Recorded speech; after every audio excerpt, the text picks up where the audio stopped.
लोमड़ी सबकी बातें ध्यान से सुन रही थी। धीरे धीरे जानवर उसकी बातों पर भरोसा करने लगे थे। अब कई जानवर शेर के खिलाफ सोचने लगे थे।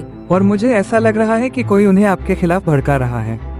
क्या रे, किसकी इतनी हिम्मत हो गई जो मेरे ही जंगल में मेरे खिलाफ बातें करे? आज से जंगल में कोई भी जानवर मेरी अनुमति के बिना कहीं नहीं जाएगा। मैं देख रहा हूँ कि अब कई जानवर नियमों को हल्के में लेने लगे हैं। अगर किसी ने भी मेरी बात नहीं मानी तो उसे पूरे जंगल के सामने सजा दी जाएगी।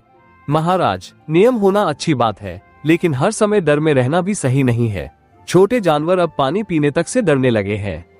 अगर जंगल के जानवर खुश नहीं रहेंगे तो ये जंगल घर जैसा कैसे लगेगा? क्या रे गधा, तू अब मुझे समझाएगा कि जंगल कैसे चलता है? इतने सालों से मैं इस जंगल का राजा हूँ और मुझे अच्छी तरह पता है कि व्यवस्था कैसे बनाए रखी जाती है। यहाँ वही होगा जो मैं चाहूंगा। महाराज बिल्कुल सही कह रहे हैं। अगर जंगल में सख्ती नहीं होगी तो धीरे धीरे सब नियम तोड़ना शुरू कर देंगे। लेकिन मुझे लगता है कि कुछ जानवर अभी भी इस बात को समझ नहीं पा रहे हैं। दरबार में बैठे कई जानवर चुपचाप एक दूसरे को देखने लगे। कोई भी खुलकर कुछ बोलने की हिम्मत नहीं कर पा रहा था, लेकिन लोमड़ी सबके चेहरे ध्यान से देख रही थी। दरबार खत्म होने के बाद शाम धीरे धीरे जंगल पर उतरने लगी। लोमड़ी अकेले जंगल के अंदर वाले रास्ते पर चल रही थी। उसके चेहरे पर हल्की मुस्कान थी, जैसे वो कुछ सोच रही हो। अब जंगल के जानवर खुद ही शेर से परेशान होने लगे हैं। मुझे ज्यादा मेहनत करने की जरूरत भी नहीं पड़ेगी, बस सही समय पर सही बात करनी है और सब धीरे धीरे मेरी तरफ आ जाएंगे। लोमड़ी जी, क्या आपको भी नहीं लगता कि महाराज अब पहले जैसे नहीं रहे?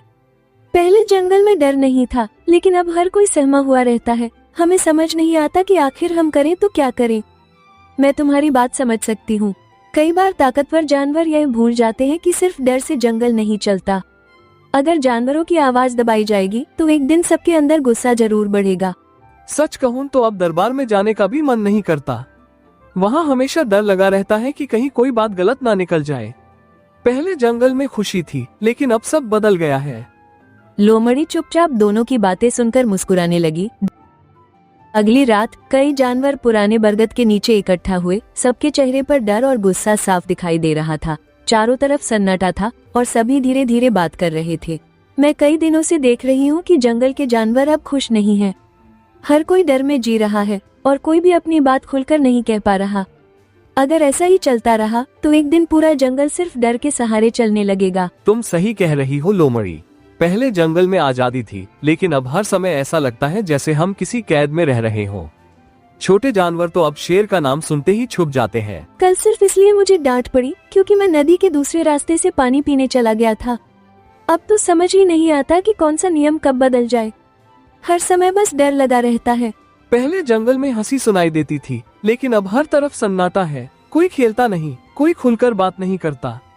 ऐसा लग रहा है जैसे जंगल धीरे धीरे बदलता जा रहा है। लोमड़ी सबकी बातें ध्यान से सुन रही थी। धीरे धीरे जानवर उसकी बातों पर भरोसा करने लगे थे। अब कई जानवर शेर के खिलाफ सोचने लगे थे। महाराज, मुझे लगता है जंगल में कुछ ठीक नहीं चल रहा। कई जानवर रात में चुपके से इकट्ठा हो रहे हैं और मुझे ऐसा लग रहा है कि कोई उन्हें आपके खिलाफ भड़का रहा है। क्या रे, किसकी इतनी हिम्मत हो गई जो मेरे ही जंगल में मेरे खिलाफ बातें करे? अगर किसी ने भी जंगल का माहौल खराब करने की कोशिश की तो मैं उसे नहीं छोड़ूंगा। महाराज, मैंने खुद लोमड़ी को कई जानवरों से धीरे धीरे बातें करते देखा है। वो सामने तो आपकी तारीफ करती है, लेकिन पीछे क्या बोलती है यह कोई नहीं जानता। अगर यह सच हुआ तो लोमड़ी ने बहुत बड़ी गलती की है।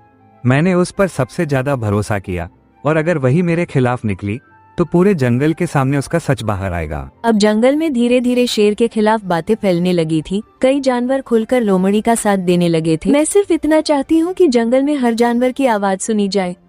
अगर कोई राजा सिर्फ डर के सहारे राज करेगा तो एक दिन सारे जानवर उसके खिलाफ खड़े हो ही जाएंगे। जंगल को अब बदलने की जरूरत है। पहले मैं सोचता था कि शायद समय के साथ सब ठीक हो जाएगा, लेकिन अब हालत और खराब होती जा रही है। छोटे जानवर अब शेर के सामने आने से भी डरते हैं। कल शेर ने सिर्फ छोटी सी गलती पर खरगोश को पूरे दरबार में डांट दिया। वह बेचारा डर के मारे कांप रहा था। अब जंगल में कोई भी सुरक्षित महसूस नहीं करता। अगर ऐसे ही चलता रहा तो एक दिन सारे जानवर जंगल छोड़कर चले जाएंगे।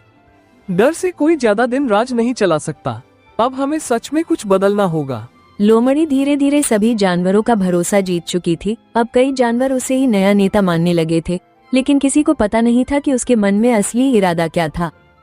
अगली सुबह जंगल में बड़ा दरबार लगाया गया। सभी जानवर वहां मौजूद थे और माहौल बहुत तनाव भरा था। मुझे सब पता चल चुका है।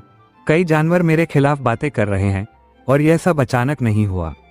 किसी ने पूरे जंगल के दिमाग में जहर भरने का काम किया है। महाराज, अगर इतने सारे जानवर एक जैसी बात कर रहे हैं तो शायद समस्या उनकी नहीं है। कई बार राजा को भी यह समझना पड़ता है कि डर और सम्मान में बहुत फर्क होता है। क्या रे लोमड़ी, अब तू मुझे सिखाएगी कि जंगल कैसे चलता है? मैंने तुझ पर भरोसा किया, तुझे अपने सबसे करीब रखा और तू ही मेरे खिलाफ खेल खेलने लगी। मैं आपके खिलाफ नहीं हूँ महाराज, मैं सिर्फ जंगल के जानवरों की आवाज बन रही हूँ। क्योंकि अब जंगल डर से नहीं, न्याय से चलना चाहता है और यह बात अब हर जानवर समझ चुका है। दरबार में बैठे जानवर धीरे धीरे लोमड़ी के समर्थन में खड़े होने लगे। ये देखकर शेर की आंखों में गुस्सा साफ दिखाई देने लगा और उसी पल जंगल की सत्ता बदलने की शुरुआत हो चुकी थी। तो आखिर तुम सबने फैसला कर ही लिया कि अब मेरे खिलाफ खड़ा होना है। इतने सालों तक मैंने इस जंगल की रक्षा की, लेकिन आज तुम सब मेरी ही ताकत को गलत कह रहे हो। लगता है तुम लोग भूल चुके हो कि यह जंगल पहले कैसा था। महाराज, किसी ने आपकी ताकत को गलत नहीं कहा, लेकिन जब ताकत डर बन जाए तो जानवरों का भरोसा टूटने लगता है। जंगल अब ऐसा राजा चाहता है जो सबकी बात सुने, न कि सिर्फ आदेश दे। महाराज, हम सबने बहुत समय तक चुप रहकर सब सहा है, लेकिन अब छोटे जानवर भी डर में जीते जीते थक चुके हैं। जंगल में अब बदलाव जरूरी हो गया है। हम सिर्फ शांति चाहते हैं। हम ऐसा जंगल चाहते हैं जहाँ कोई डरकर ना जिए और जहाँ हर जानवर खुलकर अपनी बात कह सके। अब पहले जैसा माहौल नहीं रहा। क्या रे लोमड़ी, अब तू सच में मेरा सिंहासन छीनना चाहती है? याद रख, सिंहासन पर बैठना आसान होता है, लेकिन पूरे जंगल को संभालना उतना आसान नहीं होता। मैं सिंहासन अपने लिए नहीं ले रही महाराज, मैं सिर्फ उस डर को खत्म करना चाहती हूँ जो इतने समय से पूरे जंगल पर छाया हुआ है। अब जंगल में फैसले सबकी सहमति से होंगे। पहली बार लग रहा है कि शायद अब जंगल बदल सकता है। अब हर समय डर में जीना नहीं पड़ेगा। अगर सबकी आवाज सुनी जाएगी तो जंगल फिर से खुश हो जाएगा। आज जंगल ने खुद अपना फैसला लिया है। अब कोई भी अकेले पूरे जंगल पर अपनी मनमानी नहीं चला पाएगा। यही सही बदलाव है। लोमड़ी धीरे धीरे जाकर सिंहासन पर बैठ गई। शेर कुछ पल चुप खड़ा रहा, फिर बिना कुछ बोले दरबार छोड़कर चला गया और उसी दिन जंगल में एक नए राज की शुरुआत हो गई।